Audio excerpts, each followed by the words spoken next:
사람들이 인생에 대해서 이야기할 때에 여러 가지 비유를 통하여서 이야기합니다. 어떤 비유가 생각이 나시나요? 흔히 인생은 항해다라고 이야기하고 있죠. 이 말은 로마 철학자인 세네카가 한 말이다라고 합니다. 인생이 항해와 같은 거예요. 그러니 때때로 우리 인생 가운데 파도가 몰아칠 때도 있고 바람이 몰아칠 때도 있고, 하지만 우리는 그 항해를 끝까지 해야 하는 그러한 운명 가운데 있다라고 볼 수 있겠지요. 우리가 항해를 하는데 중요한 것이 있습니다. 물론 목적지를 정하는 것도 중요하지만 항해를 함에 있어서 목적지로 갈 때에 가끔 우리는 방향을 잃습니다. 그리고 표류하게 되는 것이죠. 그렇다면 인생이 항해다라고 이야기하고 우리가 그 배를 타고 우리의 인생의 목적지를 갈 때에 가장 중요한 요소가 있는데 그것이 무엇인가 하면 바로 나침반입니다. 나침반이 온전히 있어야 우리가 원하는 방향으로 목적 가운데 나아갈 수 있기 때문에 그렇습니다. 그렇다면 우리 삶의 나침반은 무엇일까요? 누구일까요? 우리 삶의 나침반은 바로 예수 그리스도입니다. 예수 그리스도께서 우리로 하여금 우리의 목표를 잃지 않게끔 도와주시는 거예요. 우리 방향이 잘못되었을 때에 올바른 방향으로 갈 수 있도록 인도해 주십니다. 그런데 우리가 살면서 범하는 오류가 하나 있는데 그것이 무엇인가 하면 우리가 무언가 되면 모든 게 끝났다라고 생각합니다. 우리가 이제 성도가 되었는데 성도의 그 열매라든지 성도가 살면서 나아가는 그 모든 유익들을 누리지 못할 때가 너무나도 많이 있어요. 그 이유가 무엇인가 하면 우리는 무언가 되면 그것으로 끝났다라고 생각했기 때문에 그렇습니다. 제가 학교 다닐 때 저희 후배 한 명이 신입생으로 왔습니다. 이 후배가 굉장히 공부도 잘하고 똑똑한 청년이었어요. 그래서 이 청년이, 이 후배가 학교 들어올 때에 전액 장학금으로 들어왔습니다. 4년 동안 장학금을 계속 받는 거예요. 이 후배의 인생의 목표는 대학에 들어가는 거였습니다. 그래서 거기까지는 성공한 거예요. 근데 그 다음에 어떻게 해야 될지는 준비하지 않고 왔던 것 같아요. 제가 쭉 보니까 1년 내내 수업에 들어가지 않고 공부도 하지 않고 게임만 하고 있는 것입니다. 그래서 여러 선배들이 이야기했어요. 그러면 안 된다. 공부해야 된다. 여기서 이렇게 멈춰 있으면 안 된다. 그런데 뭘 해야 될지 모르니까 그렇게 하다가 1년 동안 좋은 성적을 거두지 못해서 자기가 받기로 했던 그 장학금을 모두 다 잃어버리는 그러한 결과를 얻게 되었습니다. 우리 인생의 모든 부분이 그래요. 사람들이 사랑하는 사람 만나면 결혼하려고 하지 결혼한 이후에 대해서 결혼 생활이 무엇인지에 대해서 전혀 준비하지 못하고 그렇게 머무는 경우가 있습니다. 취직도 마찬가지죠. 우리 삶의 일들이 다 이러한 것들을 보일 때가 있다라는 거예요.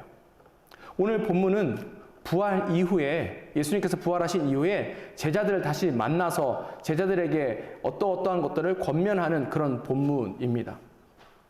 제자들은 예수님께서 부활하셨다는 사실을 다른 사람을 통해서 들었습니다. 직접 빈무덤에 가서 예수님의 부활의 증거도 보았어요. 그럼에도 불구하고 이 제자들이 무엇을 했는가 하면 예수님 만나기 이전의 삶으로 돌아갔던 것입니다. 예수님은 부활했는데 이 예수님의 제자들은 여전히 예수님 만나기 이전의 삶으로 돌아가 방향을 잃고 있는 거예요. 그래서 예수님께서 이들을 만나셔서 어떻게 나아가야 하는지에 대해서 지금 알려주고 계시는 것입니다. 그렇다면 이 시간 우리도 이 말씀을 통하여서 우리가 어떤 방향으로 나아가야 할지 함께 살펴보기를 원합니다. 첫 번째, 우리는 날마다 삶의 가치를 찾아야 합니다. 사랑하는 성도 여러분, 여러분들은 성도입니까? 그러면 우리가 성도라는 증거가 있겠죠? 우리가 성도라는 증거는 무엇입니까? 우리는 예수님을 날마다 따릅니다. 우리가 지난주에도 살펴봤는데 예수님을 따른다 하면 십자가를 지라, 자기를 부인하라 이런 얘기들을 하지요. 근데 이런 것들이 부정적인 그런 시선으로 사람들이 바라보게 만드는 그러한 단어들이에요. 그런데 자꾸 무언가를 포기해야 한다, 무언가를 버려야 한다라는 생각 때문에 예수님 따르는 것이 힘들고 어렵게 느껴질 때가 너무나도 많이 있습니다. 근데 지난주에 살펴본 것처럼 십자가를 지고 자기 부인하는 건 뭐라고 했어요? 우리가 좋은 열매를 맺기 위해서 가지치기 하는 것이다 라고 이야기하고 있죠. 그러니까 우리가 우리 스스로에게 질문해 봐야 하는 거예요. 우리는 왜 이 모든 것들을 버리고 포기하는가? 쉽게 이야기하면 우리가 더 나은, 더 좋은 가치를 예수님 안에서 발견했기 때문에 그 전에 우리가 가치 있다라고 생각했던 것들을 버리고 가는 거예요. 우리가 버리는 거예요. 못 얻는 게 아니라 우리가 우리 스스로 선택해서 그 모든 것들을 버리고 더 나은 것을 선택하며 나아가는 것입니다. 우리가 잘 알고 있는 밭에 감춰진 보아의 그 예화를 보면 잘 알고 있죠. 소장농이에요. 소장농이 남의 밭에서 밭일을 하다가 무엇을 발견했습니까? 보물을 발견했죠. 이때 이 농부가 한 일은 무엇입니까? 그 흙을 다시 덮고 집으로 돌아가서 그 밭을 사기 위해서 여러 가지 재원들을 모은 다음에 그 밭을 도로 샀다라고 이야기합니다. 왜 그렇죠? 거기에 보물이 있기 때문에 그래요. 근데 기억하세요. 이 일이 하루아침에 이루어졌겠습니까? 이 사람 소장농이에요. 밭을 살 만한 재원이 있습니까? 없지요. 그러면 이 사람이 무엇을 했겠어요? 이 밭을 사기 위한 돈을 모을 때까지 최선을 다해서 열심히 노력하고 애썼을 것입니다.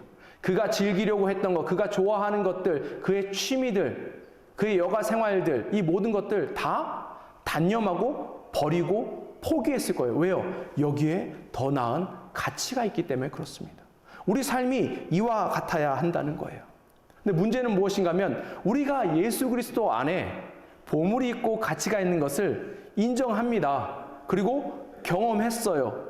그런데 자꾸 살다 보니까 이것을 잃어버릴 때도 있고 잊어버릴 때도 있게 됩니다. 그러다 보니까 여전히 세상 것을 탐하게 되고 하나님을 기뻐하게 하기보다는 사람을 기뻐하게 할 때가 많고 하나님 앞에 인정받기보다는 사람들 앞에서 인정받고 싶을 때가 너무나도 많이 있는 거예요. 죄를 짓고 합리화하고 그리고 세상 사람들처럼 세상의 가치를 따라서 나도 모르게 나아갈 때가 너무나도 많이 있습니다. 그러니까 당연히 삶의 능력이 나타나지 않게 되죠.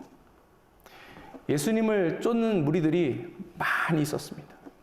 성경에 보니까 예수님께서 그 많은 무리들 중에 12제자를 선택했다라고 이야기하고 있어요. 그런데 예수님께서 십자가에 못 박히시고 돌아가실 때에 어떻게 되었죠? 모든 사람이 다 예수님을 떠납니다. 심지어 제자들마저 떠나요. 그리고 예수님이 부활했음에도 불구하고 세상 사람들처럼 여전히 힘없고 연약한 모습으로 제자들이 그렇게 서 있는 거예요. 그래서 예수님께서 다시금 제자들에게 삶의 가치를 기억하고 그것을 붙들고 나아가라 라고 지금 말씀하고 계시는 거예요. 44절 보겠습니다. 또 이르시되 내가 너희와 함께 있을 때에 너희에게 말한 바 곧 모세의 율법과 선지자의 글과 시편의 나를 가리켜 기록된 모든 것이 이루어져야 하리라 한 말이 이것이라 하시고.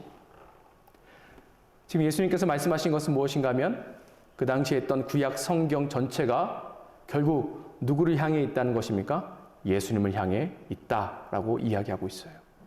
말씀을 보면 그 말씀에서 누구를 찾을 수 있다는 것입니까? 예수님을 찾을 수 있다라고 지금 이야기하고 계시는 거예요. 삶의 진리를 찾고 싶을 때 말씀으로 가야 그 말씀 가운데 계신 예수 그리스도를 만나고 그 진리를 깨달을 수 있다라는 것입니다. 그 말씀 속에서 예수님을 만날 때에 우리가 영적으로 계속 자라갈 수 있다라고 이야기하고 있는 거예요. 그러니 매일매일 우리가 예수님을 만나야 할 것이 어디예요? 말씀입니다. 말씀이에요. 우리가 예수님께 받았던 은혜는 하루 지나면 잊어버려요. 하루도 길죠, 사실은. 반나절 혹은 예배드리고 돌아서기만 해도 그 은혜를 잊어버릴 때가 많죠. 그래서 우리가 자꾸 주님을 찾아가야 합니다. 그 주님이 어디 계시다고요? 이 말씀 속에 있는 거예요. 이 말씀은 예수 그리스도로 우리로 하여금 예수 그리스도로 향하게 만든다라는 것입니다. 그런데 더 중요한 부분이 여기 있습니다. 중요한 것은 우리의 자세예요. 45절 보도록 하겠습니다. 이에 그들의 마음을 열어 성경을 깨닫게 하시고, 여기 보면 마음을 열다라는 단어가 있는데 사실 이거는 그 헬라 원어를 보면 한 단어로 되어 있어요. 근데 이 뜻이 무엇인가 하면 눈과 귀를 통해서 어떤 것을 깨달아 알다라는 그런 의미를 가지고 있습니다. 말씀을 깨닫기 위해서, 말씀 속에서 예수님 만나기 위해서 중요한 것은 무엇인가 하면 귀를 열고 또 눈을 열고 그것을 바라보며 나아가야 한다는 거예요. 우리의 마음이 닫혀 있으면 아무리 예수님 찾으려 해도 예수님 만날 수 없습니다. 말씀 선포되는 곳에 여기 무슨 은혜가 있겠나, 뭐 맨날 똑같은데 여기 뭐가 있겠나, 이런 마음으로 가면 결코 우리가 그 가운데 예수님을 만날 수 없어요. 우리의 마음의 문을 활짝 열을 때 비로소 예수님을 만날 수 있다라고 이야기하고 있는 거예요. 그러니 마음을 열기 위해 필요한 것은 무엇인가 하면 바로 믿음이죠. 하박국 2장 4절 후반 보도록 하겠습니다. 의인은 그의 믿음으로 말미암아 살리라. 우리가 믿음이 있을 때 비로소 그 모든 것들을 바라보며 나아갈 수 있다라는 거예요. 자유주의 신학자들은 성경을 그냥 문학 작품 중에 하나로 취급하고 받아들입니다. 그리고 이 안에 계신 예수님을 그냥 좋은 사람 중에 한 명, 4대 성인 중에 한 명, 그렇게 받아들입니다. 그렇게 받아들이니까 그 이상의 예수님을, 그 이상의 진리를 만나기 어려운 거예요. 그러니 그 삶 가운데 열매 맺을 수 없는 것이죠. 삶 가운데 기쁨이 찾아오지 않는 거예요. 그 삶이 변하지 않는 것입니다. 최근에 미국에서 가장 큰 교단 중에 하나였던 교단이 인본주의적으로, 이 교단이 계속해서 인본주의적으로 나아갔던 교단입니다. 당연히 이 성경의 진리라든지 이 안에 계신 예수님의 그 신성에 대해서 인정하지 않았죠. 그러다 보니 어떤 일이 벌어졌냐 하면 이제 그 교회를 리드하는 목사들이 동성애자도 할 수 있다라고 그렇게 못 박았습니다. 얼마나 이게 슬픈 일인지 모르겠어요. 우리가 우리의 마음의 문을 닫고 이 말씀을, 예수님을 온전한 눈으로 바라보지 못하면 우리도 이와 같이 넘어지고 이와 같이 그 어려움 가운데 빠질 수밖에 없다는 사실을 우리가 날마다 기억했으면 좋겠습니다. 이 말씀 속에 있는 진리를 날마다 발견한 사람이야말로 매일매일 샘솟는 그 힘을 얻고 그 생명을 얻고 예수 그리스도의 제자로서 살아갈 수 있는 거예요. 우리가 우리 힘으로 아무것도 할 수 없습니다. 예수님께서 우리에게 힘 주실 때, 은혜 주실 때 그것으로 우리가 살아갈 수 있음을 기억하면서 목마른 사슴이 시냇물을 찾는 것 같이 그러한 마음의 열망과 마음의 그 모든 것들을 가지고 우리 하나님 앞에 나아갔으면 좋겠습니다. 말씀 앞에 나아갔으면 좋겠습니다. 그 가운데 주시는 그 은혜로 인해서 우리 삶이 충만했으면 좋겠습니다. 우리는 날마다 삶의 가치를 찾아야 합니다. 그리고 우리는 날마다 삶의 가치를 전해야 합니다. 우리가 예수님으로부터 부르심을 받았죠. 부르심을 받을 때 또 사명이라는 것을 받았습니다. 이 사명은 모든 사람들이 공통적으로 다 받은 거예요. 그 사명이 무엇이죠? 48절 보도록 하겠습니다. 너희는 이 모든 일의 증인이라. 뭐라고 이야기하고 있어요? 증인이다. 여러분들은 뭐라고요? 증인이에요. 증인. 증인이 무엇입니까? 누구예요? 어떤 것을 보고 들은 사람이죠. 어떤 것을 보고 들은 이후에 그 모든 것들을 말하는 사람이 증인이래요. 우리는 어떤 증인이 되어야 하나? 46절, 47절 보도록 하겠습니다. 또 이르시되 이같이 그리스도가 고난을 받고 제3일에 죽은 자 가운데서 살아날 것과 또 그의 이름으로 죄사함을 받게 하는 회개가 예루살렘에서 시작하여 모든 족속에게 전파될 것이 기록되었으니. 우리가 뭐에 대해서 증인이 되어야 합니까? 무엇을 보고 들은 거예요? 예수님의 관련된 일을 우리가 증언해야 하는 것입니다. 예수 그리스도와 관련된 일이 뭐예요? 예수님의 죽으심과 예수님의 부활하심이 있죠. 예수님께서 죽으신 이유는 우리 죄를 사하시기 위해서, 죄의 삭은 사망이라고 하는데 그 저주가 우리 삶 가운데 있죠. 이 모든 것들을 대신 예수님께서 죽으심으로 끊어주신 거예요. 부활은 무엇입니까? 그래서 죽을 수밖에 없는 우리를 새로운 생명을 더하신 사건이 바로 예수님의 부활 사건이지요. 그런데 이 예수님의 죽음과 부활이 그냥 멀게 제3자의 것을 느껴지면 이것이 우리 삶 가운데 능력으로 나타나지 않습니다. 우리가 예수님을 믿고 하나님의 자녀가 되었다 함은 예수님의 죽음과 예수님의 부활이 우리 개인적인 경험으로 나타났다라는 증거거든요. 우리는 예수님의 죽음과 밀접하게 관계가 있는 거예요. 우리는 예수님의 부활과 아주 밀접하게 관련이 있습니다. 그렇죠? 예수님의 죽음과 십자가를 쉽게 다른 말로 표현하자면 하나님의 사랑과 예수님의 은혜예요. 하나님이 우리를 사랑하셨기 때문에 예수님을 이 땅에 보내신 것이죠. 예수님이 우리를 불쌍히 여기시기 때문에 우리를 구원해 주신 거예요. 우리가 주님 앞에 뭔가 내세울 게 있습니까? 내가 이만큼 했으니까 예수님 앞에 내가 이만큼 요구할 수 있는 것 아닙니까? 어느새 우리가 그러한 오류에 빠질 때가 있다라는 거예요. 근데 그렇지 않습니다. 우리 어떤 것으로도 주님 앞에 나아갈 만한 것이 없어요. 주 앞에 자랑할 만한 것이 없지요. 저주받고 죽을 수밖에 없는 영혼을 예수님께서 우리를 불쌍히 여겨서 하나님께서 우리를 사랑하셔서 그 예수 그리스도를 보내심으로 인하여서 우리가 이 모든 은혜를 얻게 된 것입니다. 앞에 우리 사명에 대해서 이야기했습니다. 사명이 뭐라고요? 이 예수님을 증거하는 거예요. 증언하는 일이에요. 우리가 이 예수님의 하나님의 사랑과 예수님의 은혜를 풍성하게 받았기 때문에 이것들을 다른 사람에게 전할 수 있는 거예요. 이게 느껴지거나 이것이 개인적인 경험으로 다가오지 않으면 전하는 것이 어렵지요. 어려운 것 아니겠습니까? 내가 어떤 물건을 사서 이 좋다라고 느껴야 이 물건을 좋다라고 다른 사람한테 이야기하는 것이지, 누군가가 좋대요 한다고 그것을 가지고 다른 사람에게 전할 수 없지 않습니까? 똑같은 거예요. 똑같은 거예요. 근데 과거에 지금까지 우리는 말로만 했던 경우가 많은 것 같습니다. 우리가 이 모든 하나님의 사랑이라든지 예수님의 은혜를 개인적으로 체험하지 않고 그냥 교회에서 전도해야 된다니까 말만 하고 다녔던 경우가 많이 있던 것 같아요. 그래서 세상이 지금 교회에 대해서 부정적입니다. 세상이 성도들에 대해서 부정적인 거예요. 인터넷을 보면 요즘 젊은 세대들, MZ 세대들은 전도하는 거 굉장히 싫어합니다. 심지어 무슨 말까지 하냐면 왜 자꾸 교회 다니는 사람 귀여워라고 해?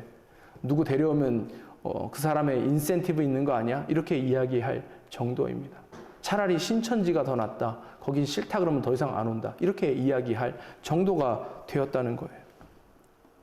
왜 세상이 교회에 대해서 부정적이고 성도에 대해서 부정적입니까? 교회를 통해서 예수님을 못 본 것이죠. 성도를 통해서 예수님을 못 본 거예요. 실망한 겁니다. 그 사람들도 기대한 거예요. 세상이 우리에게 기대를 하고 있습니다. 어떤 기대예요? 우리를 통해서 하나님의 사랑과 예수 그리스도의 그 은혜를 경험하길 원하는데 이런 것들을 다 잃어버린 것입니다. 그러니 사랑하는 성도 여러분, 다시금 우리가 이 모든 것들을 되찾았으면 좋겠어요. 그리고 이것을 온전히 전하며 나아갔으면 좋겠습니다. 전하기 위해서 우리가 할 수 있는 것이 많이 있죠. 말만 전하는 것으로 끝나는 것이 아니라 우리가 경험한 풍성한 하나님의 사랑을 우리 주변에 날마다 나눴으면 좋겠습니다. 우리가 경험한 예수 그리스도의 은혜를 날마다 우리 주변에 나누며 나아갔으면 좋겠습니다. 우리가 하나님께서 우리에게 어떠한 만남을 허락하셨어요. 그런데 그 모든 만남이 다른 사람을 섬길 수 있는 기회가 된다라는 사실을 기억하면서 그 기회를 놓치지 않았으면 좋겠습니다. 그 기회 가운데 하나님의 사랑과 예수님의 은혜를 날마다 전하는 우리가 됐으면 좋겠습니다. 우리 안엔 가치가 있죠. 우리 안엔 생명이 있습니다. 이 좋은 것을 우리가 누리고 있지 않습니까? 그러니까 이것들을 늘 다른 사람에게 다른 사람에게 전하며 나아갔으면 좋겠습니다. 그런데 어떤 사람은 싫어해요. 그럼 말하기 어렵습니다. 그러니까 이게 사실 대화의 기술이 또 조금 필요한 것이죠. 무작정 보자마자 교회와 그러면 어렵습니다. 관계도 깨질 염려가 있죠. 그러니 처음에는 그냥 일반적인 대화를 하다가 그게 영적인 대화로 이어지고 그 영적인 대화가 개인적인 대화로 이어져야 하는 거예요. 요즘 애들이 말을 안 들어. 뭐 어린아이를 데리고 있는 부모들은 그렇습니다. 중고등 학생들을 가지고 있는 엄마들은 그래요. 옛날에 나를 보고 방긋방긋 웃었던 아이의 눈빛이 변했다. 이제는 막 적을 보듯이 그렇게 한다. 그 안에 가난한 마음이 생기는 거예요. 그럴 때 영적인 대화가 자연적으로 이루어질 수밖에 없습니다. 우리도 그렇다, 우리도 그렇다. 어떻게 극복했는가? 예수님으로 극복했다. 예수님의 사랑과 은혜로 극복했다. 당신도 할 수 있지 않느냐? 그러면 그것 가운데 이 복음을 듣고 주님 앞에 돌아오는 사람이 있을 수도 있고 아직은 아니야 라고 할 수 있는 그런 경우도 있습니다. 그럴 때는 언제든지 이 영적인 대화가 필요하면 연락해. 네가 언제든지 나를 찾을 수 있어 라고 알려주는 것도 좋은 방법이에요. 그런 식으로 우리가 늘 이 복음을, 예수 그리스도를 전하며 나아갈 수 있습니다. 얼마나 하나님의 사랑이 크셔요. 얼마나 예수님의 은혜가 크십니까? 그것들을 늘 우리 삶을 통해서 전하며 나아갔으면 좋겠습니다. 우리는 날마다 삶의 가치를 찾습니다. 그리고 우리는 날마다 삶의 가치를 전합니다. 그리고 우리는 날마다 삶의 능력을 얻습니다. 신앙생활하면서 가장 어려운 부분이 뭐라고 생각하셔요? 어떤 부분이 신앙생활하면서 어려우십니까? 자꾸 목사님이 성경 읽으라 그러는데 성경 잘 못 읽는 게 힘드세요? 아니면 뭐 새벽기도 나와야 되는데 못 나오시는 것이 힘드십니까? 뭐 아니면 자꾸 전도하라고 그러시는데 전도하는 것이 어려워서 힘드십니까? 근데 이 모든 것들이 그 힘들다고 얘기하는 것들의 공통점 무엇인가 하면 내 힘대로 하려니까 안 되는 거예요. 내 힘대로 하려니까. 이 사도 바울도 이와 같이 고백했습니다. 로마서 7장 23절, 24절 보도록 하겠습니다. 내 지체 속에서 다른 법이 내 마음의 법과 싸워 내 지체 속에 있는 죄의 법으로 나를 사로잡는 것을 보는도다. 오호라 나는 곤고한 사람이로다. 이 사망의 몸에서 누가 나를 건져내랴. 사도 바울도 늘 하나님의 뜻대로 사는 것이 어려웠던 것 같아요. 그러니 이와 같이 이야기하고 있는 것 아닙니까? 모든 것이 우리 뜻대로 되면 참 좋겠는데 그렇게 되지 않을 때가 너무 많이 있어요. 너무 많이 있어요. 사람마다 성향이 좀 다르지만 요즘 MBTI 들어보셨어요? 심리 성격 검사예요. 그 16가지가 나오는데 이 16가지 범주로 사람들을 나누는 것입니다. 그 중에 보면 계획적인 사람이 있고 즉흥적인 사람이 있습니다. 계획적인 사람은 삶을 통제해야 돼요. 저는 약간 계획적인 그 범주에 속해 있습니다. 그러니까 이게 통제되지 않으면 너무나도 힘들고 어려워요. 통제된다는 의미는 무엇인가 하면 내가 몇 시 몇 분에 어디를 가기로 되어 있으면 몇 시에 출발해야 되는데 그 몇 시에 출발하는 게 안 되면 그때부터 힘들고 괴로운 것이에요. 그럼 아이들한테 소리 지르고 너희들은 언제까지 그럴 거냐 답답하다 뭐 이렇게 이제 화를 내게 되겠죠. 예를 들자면 신앙생활 할 때 내 마음과 내 뜻대로 되는 게 어디 있습니까? 그렇죠. 우리가 우리 뜻대로 우리 힘대로 할 수 있으면 우리가 스스로 구원을 얻었죠. 예수님께서 우리 가운데 오실 필요가 없는 것입니다. 그러니 하다 안 되면 어떻게 합니까? 목사님께 찾아와서 목사님 잘 안 돼요. 어떻게 하면 제가 더 신앙생활을 잘할 수 있죠? 어떻게 하면 제가 더 성령의 열매를 맺고 예수님 닮으면 나아갈 수 있습니까? 이렇게 물어보면 제가 잘 도와드릴 텐데 그렇게 안 하죠. 하다 안 되면 어떻게 합니까? 안 해요. 포기해버립니다. 난 안 돼. 난 안 돼. 그 할 만한 사람이 있고 안 할 사람이 있구나. 사도 바울은 사도 바울이고 나는 나고. 그래서 성경에 우리와 같은 성정이라고 나오는 말이 무엇인가 하면 그 사람이나 우리나 다를 것이 없다, 똑같다는 얘기예요. 그 말이 우리에게 얼마나 큰 위로가 되는 줄 아십니까? 근데 그들이 특별하고 우리가 못하는 이유가 하나 있어요. 그것이 무엇인가 하면 하나님께서 우리에게 허락하신 것이 하나 있어요. 약속하신 것이 있어요. 그것을 우리가 누리지 못하기 때문에 그렇습니다. 49절 보도록 하겠습니다.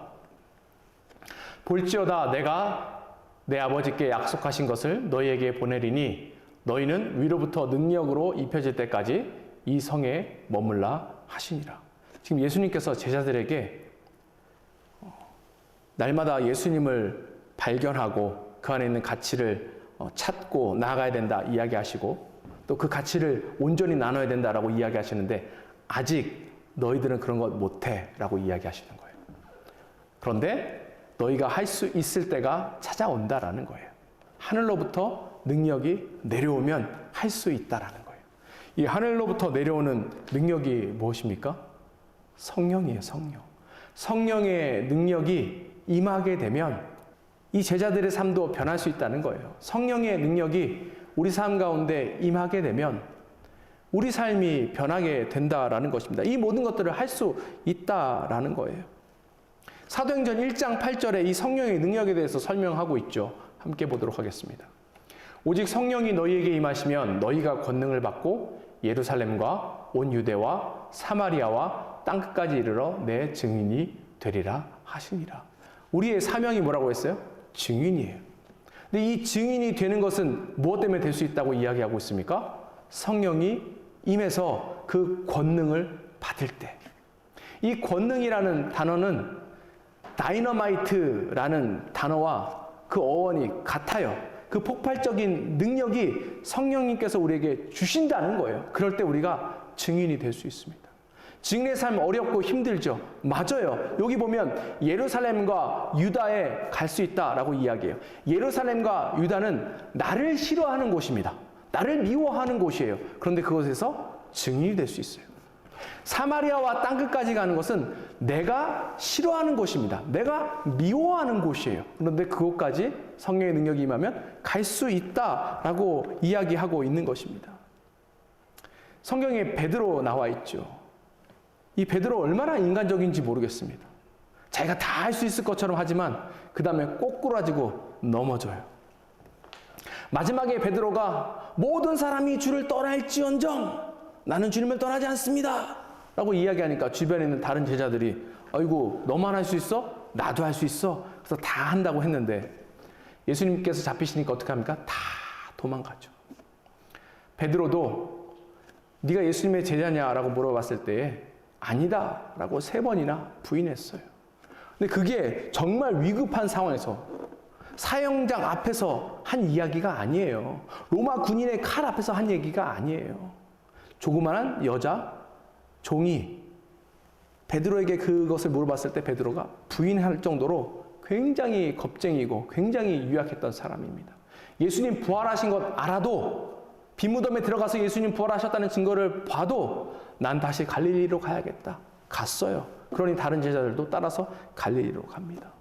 예수님 부활하셨지만 여전히 예전의 삶을 살기로 했어요. 그런데 이 베드로가 성령 충만해지니까 어떻게 됩니까? 담대한 사람이 되었어요. 사도행전 4장 19절 보도록 하겠습니다.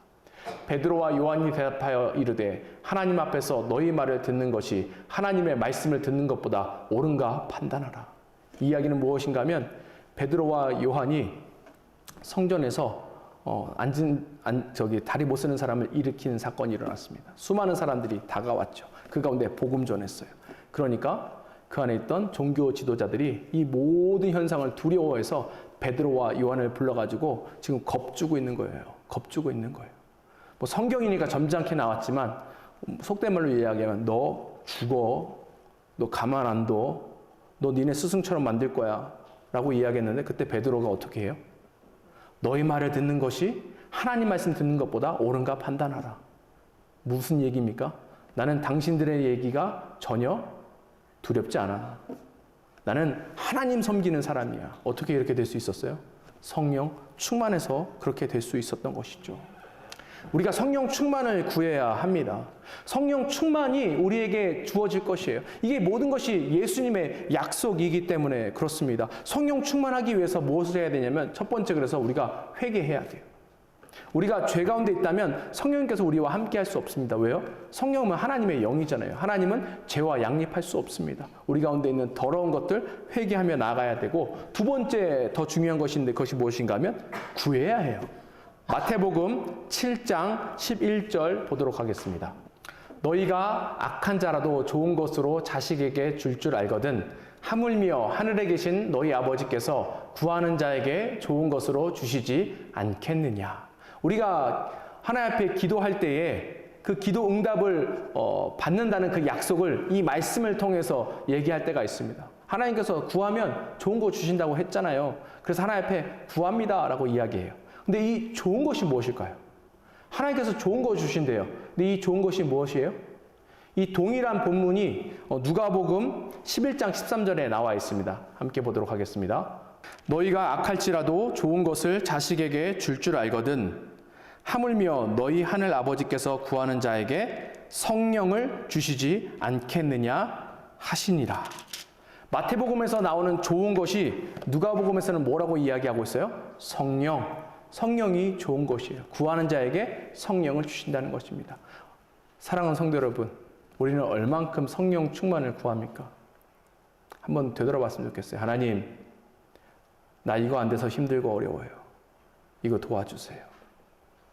하나님, 내 주변에 이러이러한 사람들 어려움이 있어요. 왜 하나님 이거 안 들어주세요? 도와주세요. 하나님, 나 이거 언제까지 필요합니다. 주세요. 이런 기도는 많이 했지? 하나님, 성령 충만함을 더해 주세요. 성령 충만하고 성령 충만해서 하나님께서 맡겨주신 사명 감당하겠습니다. 이런 기도는 우리가 얼마나 했는지 다시 한번 우리의 삶을 되돌아봤으면 좋겠습니다. 성령님께서 임할 때에 그 사람의 인생이 변화되는 거예요. 성령이 그 인생 가운데 일할 때 비로소 그 삶에 새로운 변화가 일어나게 됩니다. 날마다 성령 충만 구하고 성령 충만함을 입고 나아가는 우리가 됐으면 좋겠습니다. 어떤 한 사람이 글을 쓰기 위해서 늘 해변에서 글을 쓰려고 해변을 간 사람이 있었습니다. 이 사람이 해변에서 글을 쓰기 전에 뭘 했냐면 그 해변을 한번 이렇게 산책하는 것이 이 사람의 그 헤빗이었어요. 근데 어느 날 폭풍우가 지나간 다음 날이었어요. 해변을 걷는데 보니까 불가사리들이 엄청 많이 있는 거예요. 그 파도 때문에 쓸려온 것이죠. 한 수만 마리가 있는 것처럼 보였습니다.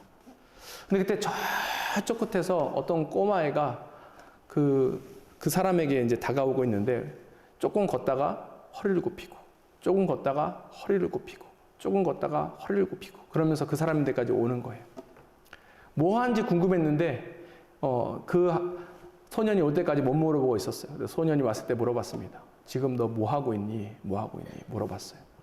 그랬더니 이 소년이 뭐라고 이야기했냐면 밤새 폭풍 때문에 이 해변가로 몰려온 이 불가사리들을 다시금 바닷속에 집어넣고 있습니다. 이렇게 이야기했어요. 그래서 왜 그렇게 하냐니까 이제 해가 뜨거워지면 이 불가사리들은 자기 스스로 물속에 들어갈 수 없기 때문에 말라 죽게 되죠. 그래서 내가 이 불가사리들을 돕고 있어요. 라고 이야기했어요.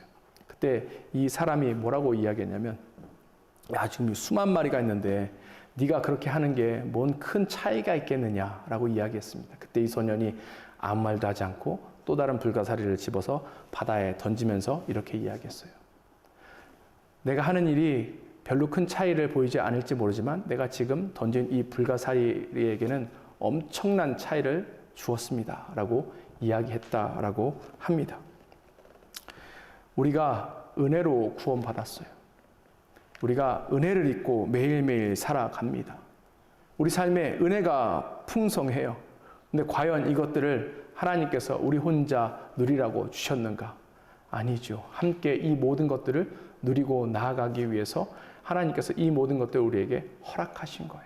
그리고 우리가 이 은혜를 주변에 끝까지 전하며 나아가기를 원하십니다. 여기는 특별한 사명이 있는 것도 아니고 특별한 기술이 필요한 것도 아니에요. 우리가 보화를 들고 있다면, 우리가 진정한 가치를 가지고 있다면, 우리가 진리를 가지고 있다면 우리가 이것을 전할 수 있는 것입니다. 그런데 우리 힘과 능력으로 못한다 할지라도 이 모든 것들을 성령께서 도우셔서 우리가 할 수 있다는 사실을 기억하셨으면 좋겠습니다. 우리가 이것을 끝까지 하며 나아갔으면 좋겠어요. 우리 교회가 이 일에 온전히 나아갔으면 좋겠습니다. 지금 우리가 살고 있는 베가스에 얼마나 많은 사람들이 예수님 모른 채 살아가고 있습니까?